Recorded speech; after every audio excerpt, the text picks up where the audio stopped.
What's up, Titans fans? It's your boy CD back again with another episode of Titan Up Today. Today's episode is all about the NFL Pick'em. That's right. Me and the crew bring to you Week 10 Sunday and Monday night matchups, all the winners, all the losers, coming to you first right here on the Titan Up Today show. But no need to delay. Let's get right down to it.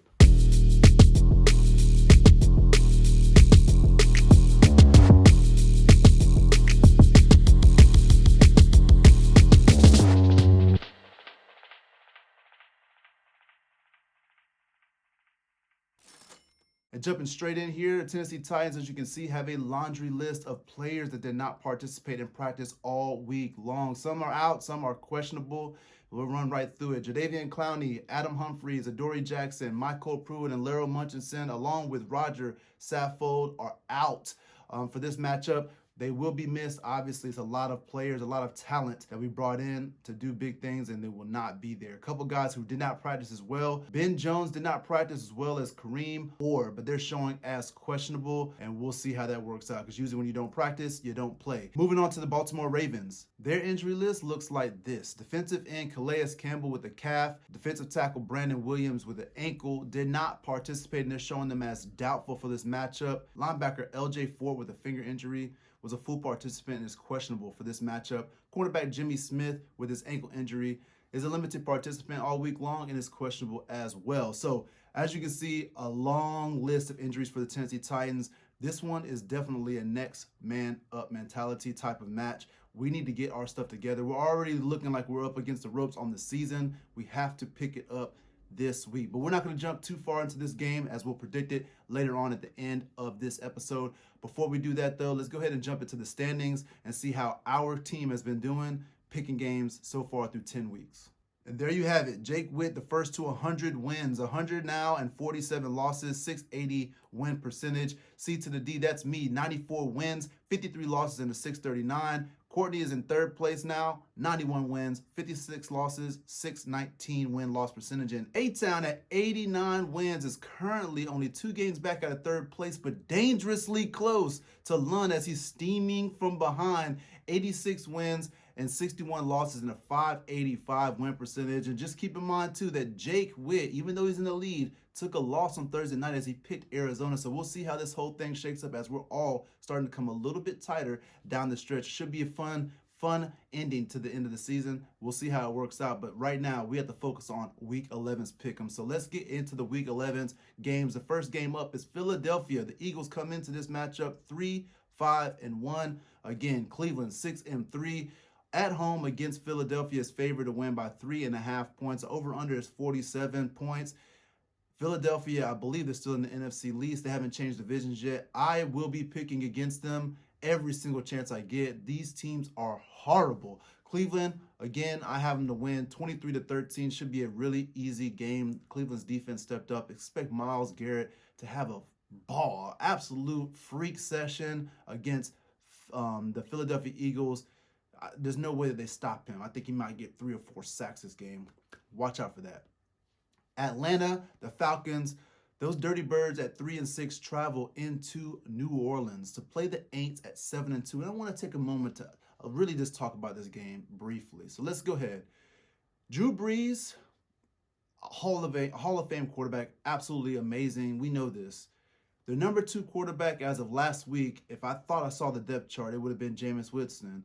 Taysom Hill, great punt returner, kick returner, defensive back, plays, I think, defensive coordinator and offensive coordinator, whatever. He plays every position on the field, even quarterback. I did not think that they would. Sean Payton put Taysom Hill on the depth chart as number 2, and then now he is the number 1 guy as Drew Brees is sitting this game. I currently had New Orleans to win this game with Jameis Winston at the helm. I don't know if I can pick them to win this game. Not with Taysom Hill, the running back / wide receiver at quarterback, but I think he's thrown like 5 passes all season long. I want to say he's completed them, but they all been for like 4 yards at a time. Anyways, right now, New Orleans is favored to win the game by 4.5 points. The over-under is 50.5. Again, I had New Orleans to win this game, but with Jameis Winston sitting the bench, there's no way they win this game. Atlanta wins 34-13. Keep in mind, as you're looking here, Lund is a homer. He likes the Aints, but just take that with a grain of salt.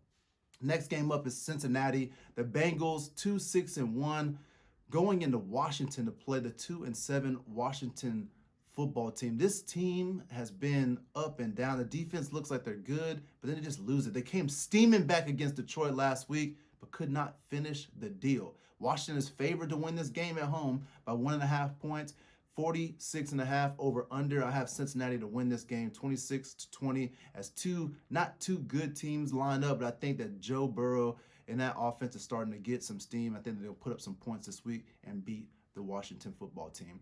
Next game up, Detroit Lions going to Carolina. Detroit is currently 4-5. Carolina 3-7. There's no spread currently, no point spread, no over-under is off the board at this point in time. I think Carolina, who's just had an up-and-down season, they can't keep Christian McCaffrey on the field. This week they will not have him again. I think Carolina wins this game, 27-24, in a sloppy game. I think that there'll be some points, there'll be some good moments, but Detroit, even though they ran the ball last week very well, good game to DeAndre Swift, there's no way that they continue to run the ball. He still only had 16 carries. Even though he ran the crap out of the ball, they still refused to let him run the ball even more. Until they start giving the ball 20, 25 times, this team doesn't have a chance to win a game. But Carolina wins this game 27-24. Next up, we have the undefeated 9-0 Pittsburgh Steelers traveling to Jacksonville to play the 1-8 Jaguars of the AFC South. This game has trap game written all over it. Now, again, you hear Mike Tomlin saying, hey, the Jacksonville Jaguars are really good. You got to respect this team. They're really good. Trying to hype up the Steelers to go out there and play this game. But at the end of the day, the Jaguars' record says they're 1-8, and they don't seem to be really good. Right now, Vegas has Pittsburgh to win this game by 10 points, over under a 46.5. Again, trap game, this is not. Pittsburgh comes in, and as you can see, everybody thinks the same thing. Pittsburgh wins this game. I have them winning 23-20. It's still going to be a close game. As you can see, Court says 1 point spread. I personally think that they win by a field goal, but expect a tighter game than what Vegas is saying. The next game up, Chicago Bears. The Bears, for the first time, have an opportunity to not lose. We'll see how it works out as they travel 5-5 going up against the bye week, who is currently 0-26. They got 26 ties. They haven't lost and haven't won all season long, but I believe that Vegas has them winning 14.5 points. The over-under is 14.5 points, meaning that they're basically going to win 14-0. I think, and the rest of the crew thinks the same thing. Chicago wins? No, Chicago doesn't win this game. The bye week wins this game. Not that the bye week wins big, 28-0. The Pretenders, they can't even beat the bye week. That offense is pitiful. Sorry, Nick. Anyways, on to the real game. The next game is New England, 4-5, travel into Houston to play the 2-7 Houston Texans. Again, I've been trying to give the Texans as much love as I can. Court, I'm sorry. This team is as good as they can be. They can't even win the games they should. They should have beat Cleveland last week. They didn't. New England's currently favored to win this game, and they're on the road. They're favored to win by 1.5. The over-under is 48 points. I have Houston to win this game, 30-23, and it's going to be a good game, but I think Deshaun Watson just is sick of losing, starts throwing the ball around. Don't be surprised if he throws for 400 yards against his team, but it'll be a good game all in all, but expect the Texans to win this game. Next game up, Tua time. Miami at 6-3, traveling to play the Denver Broncos, who are 3-6. Miami's favored to win this game by 3.5 points. The over-under is 45 points. Again, Tua has been balling out, 3-0, undefeated currently. And let's be real, though. The defense is playing out of their mind. And let's be really real. They've been carrying this team. Although Tua's had a couple decent outings, one good outing and another decent outing, and his first outing was not too great. The defense has been carrying this team to wins every single week. This week, it does not happen. Denver wins this game. This is my upset special for you guys. Denver at home beats Tua and just doesn't turn the ball over. They find a way to just run the ball, be smart, don't turn the ball over, and then they win this game because Tua will have to do it on his own on offense, and I don't think that he's able to do it this week on the road. Denver wins 27-20. Upset special. Mark that down. Next game, New York Jets at 0-9 or 0 forever. Seems like they cannot win a game. They got so close in that New England Patriots game that I called. That was probably their only shot to win a game this season. They're on the road playing LA. You got to go from the East Coast all the way to the West Coast to play these Chargers that are 2-7, and they just can't catch a break. They've been playing good and just can't finish and win a game. They're right now favored to win by 8.5 points. Over under is 46.5. I think that they go out there and actually just beat the crap out of these guys, and they find a way to finish a game finally. 34 points they'll put up, and they'll give up 24, and they'll win by 10. Again, LA Chargers win this game 34-24. Should not be as great of a game as they're trying to make it out to be. Green Bay is the next game up. They're playing at 7-2, traveling to Indianapolis. We need Green Bay to win this game. Definitely need them to win this game as we're playing a tough opponent. But anyways, Indianapolis is 6-3. They're playing at home. Indy's currently favored to win by 1.5. The over-under is 51.5 points. Good game. It's going to be a good game. I think there's going to be a lot of offense, but all the same, you got a defense of Indianapolis that can stop the run and can stop the pass, definitely. But Green Bay has a Hall of Fame quarterback and possibly a Hall of Fame wide receiver. If they can win a Super Bowl, a Hall of Fame wide receiver in Devontae Adams, I think they win this game. I see the Green Bay Packers going into Indy, still in this game, going in, handling business and getting out of there and helping us out all in the same time. Green Bay wins 24-20 in this ball game. Next up, the Dallas Cowboys at 2-7 travel to Minnesota. They're going to play the Minnesota Vikings to a 4-5 and on a 2-game winning streak. They're starting to get hot, running the ball with Dalvin Cook. Currently favored to win this game by 7 points. The over-under is 48.5. Dallas is bad. We all know that. Dallas is just bad. They did have a little bit of a break. Everybody's still hurt. Let's see if they can run the ball. I just don't see them winning this game. Minnesota wins 26-13. It should be easy.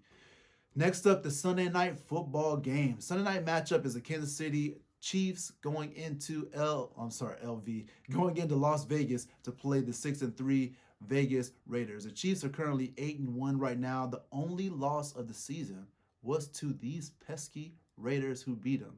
I'm just saying that they might have their number. Anything's possible. Currently, Vegas, actually Las Vegas, the casino, is not the Vegas Raiders, because I'm sure they would have a different spread. But in Vegas, they have them to win, the Chiefs to win by 8 points, and the over-under of 56.5 points. Should be a lot of points scored here. Vegas, again, has their number. The only loss that the Chiefs have this season is by the Vegas Raiders. We all have Kansas City to win this game. There's no way that they lose to them again. There's just no way. But Kansas City wins 30-24. They're too good to lose to these Raiders, even though they're on the road this week. The Monday Night Football matchup is the LA Rams taking on Tom Brady's Buccaneers. And the LA Rams are currently 6-3 as the Sucks are 7-3. Tampa Bay is favored to win this game by 4 points with a 48.5 point over-under. Look here at the records. The Rams have played 9 games. The Bucs have played 10 games all season long. The Bucs still have a couple more weeks left. They don't get a bye until week 13. These guys are tired, to say the least. I think you put that along with the Rams being a little bit hot and starting to heat up here on offense. I think that the Rams win this game 27-13. And right here, the one guy who still thinks that Tom Brady is the guy, A-Town, I think he's just got to lose this one. Sorry, man. But anyways, this wraps up all the games except for one. The game of the week for our Tennessee Titans, the Baltimore Ravens at home playing our Tennessee Titans. The Titans come in at 6-3, playing the Ravens, who are also 6-3. The last matchup that we had with them, we beat them and beat them and beat them and beat them bad. Our guy ran the ball down their throat. They didn't want to tackle him. There's a couple highlights. Actually, I have it in the intro at the very end. Whenever Earl Thomas gets stiff-armed 3 times and turned around and starts running the other way, it was just a bad outing for them. We also shut down Lamar Jackson. They were unable to run the ball. They were unable to pass the ball, and we really just went in there and just shocked them. I think they're a little bit upset. Right now, Vegas has them to win this game by 6.5 points. They are at home, but 6.5 points almost feels like disrespectful, to be fair. The over-under is 49.0, an even number. I know the score, and I think that we all know that this is going to be a really good game, and this could be the opportunity for the Ravens to really get back at us.